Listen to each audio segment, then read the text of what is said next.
എറണാകുളം കോതമംഗലത്തിനടുത്ത് ഭൂതത്താൻ കെട്ടിൽ cinema shooting സെറ്റിൽ നിന്ന് വിരണ്ടോടി കാട് കയറിയ നാട്ടാന പുതുപ്പള്ളി സാധുവിനെ കണ്ടെത്തി. പഴയ ഫോറസ്റ്റ് സ്റ്റേഷന് സമീപത്താണ് തിരച്ചിൽ സംഘം ആനയെ കണ്ടെത്തിയത്. പിണ്ടം തിരിച്ചറിഞ്ഞ് നടത്തിയ പരിശോധനയിലാണ് കണ്ടെത്തിയത്. ആനയെ വനത്തിന് പുറത്തെത്തിച്ച് കോട്ടയം പുതുപ്പള്ളിയിലെത്തിച്ചു.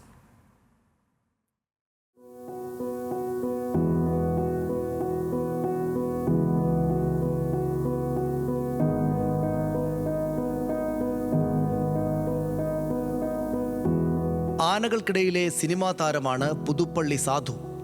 തൃശൂർ പൂരത്തിലടക്കം എഴുന്നള്ളിപ്പുകളിൽ ആദ്യാവസാനക്കാരനാണെങ്കിലും സിനിമാ അഭിനയമാണ് മെയിൻ. ആനകളെ സിനിമയിൽ ചിത്രീകരിക്കണമെങ്കിൽ വനം വകുപ്പിന്റെ പ്രത്യേക സമ്മതപത്രം വേണം. ഇതുള്ള കേരളത്തിലെ അപൂർവം ആനകളിലൊന്നാണ് സാധു.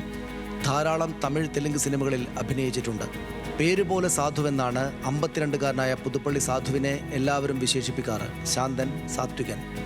ഇന്നലെ തെലുങ്ക് സൂപ്പർ സ്റ്റാർ വിജയ് ദേവരക്കൊണ്ട നായകനായ തെലുങ്ക് സിനിമയുടെ ഷൂട്ടിങ്ങിന് ശേഷം കുട്ടമ്പുഴ വനത്തോട് ചേർന്നുള്ള വടാട്ടുപാറയിൽ വെച്ചാണ് ഭൂതത്താൻ കെട്ടിനടുത്തെ വനമേഖലയിലേക്ക് ആന വിരണ്ടത്.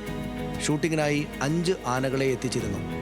ഷൂട്ടിങ്ങിന് ശേഷം മടങ്ങാൻ നേരത്ത് മണികണ്ഠൻ എന്ന കൊമ്പൻ സാധുവിനെ കുത്തി. വിരണ്ടോടിയ സാധു കാട് കയറുകയായിരുന്നു. കാട്ടിൽ കയറുന്നത് നാട്ടാനയ്ക്ക് അത്ര സേഫ് അല്ല. ഉൾക്കാട്ടിലേക്ക് കയറിയാൽ കാട്ടാനകൾ ഉള്ളതിനാൽ ജീവന് വരെ ഭീഷണിയാകും. തിരയാൻ പിറകെ കയറുന്നത് മനുഷ്യർക്കും സേഫല്ല. ഇതായിരുന്നു പ്രതിസന്ധി. രാത്രി 10 മണിവരെ സാധുവിനായി തെരച്ചിൽ നടത്തിയെങ്കിലും മടങ്ങി വരാൻ സാധു തയ്യാറായില്ല.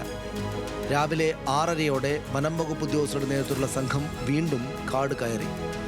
ആന കാട് കയറിയതിൻ്റെ 1.5 കിലോമീറ്റർ അപ്പുറം കണ്ടെത്തിയ പിണ്ടം നാട്ടാനയുടേതാണെന്ന് വനപാലകർ ഉറപ്പിച്ചു. 9 മണിയോടെ സാധുവിനെ കണ്ടെത്തി. പഴയ ഫോറസ്റ്റ് സ്റ്റേഷൻ സമീപത്ത് ഇന്നലത്തെ പിണക്കമൊക്കെ അവസാനിപ്പിച്ച് നിൽക്കുകയായിരുന്നു സാധു. പാപ്പാന്റെ ഒരൊറ്റ വിളിയിൽ അനുസരണയോടെ കൂടെ പോന്നു.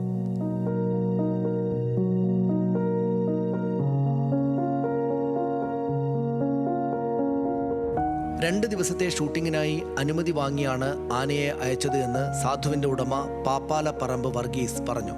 ഫോറസ്റ്റ് ഡിപ്പാർട്ട്മെന്റിലെ ഒരു വാച്ചർ ഈ ആന കടന്നുപോയ ഫുട് പ്രിന്റ് കണ്ടു.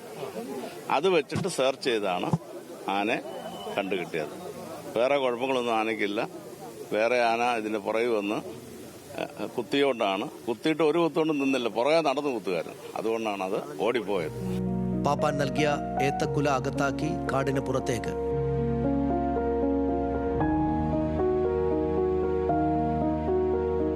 പിന്നെ വാഹനത്തിലേറി കോട്ടയം പുതുപ്പള്ളിയിലേക്ക്.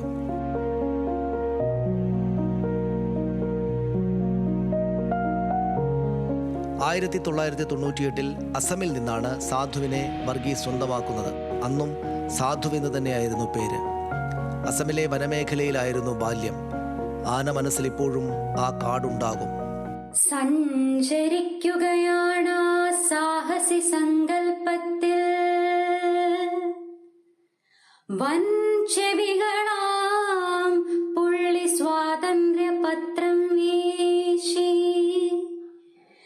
തൻ ചെറുനാളിൽ കേളി വീതിയിൽ വസന്തത്താ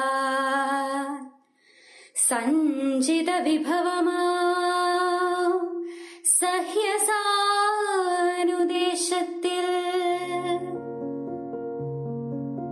ന്യൂസ് മലയാളം, കൊച്ചി.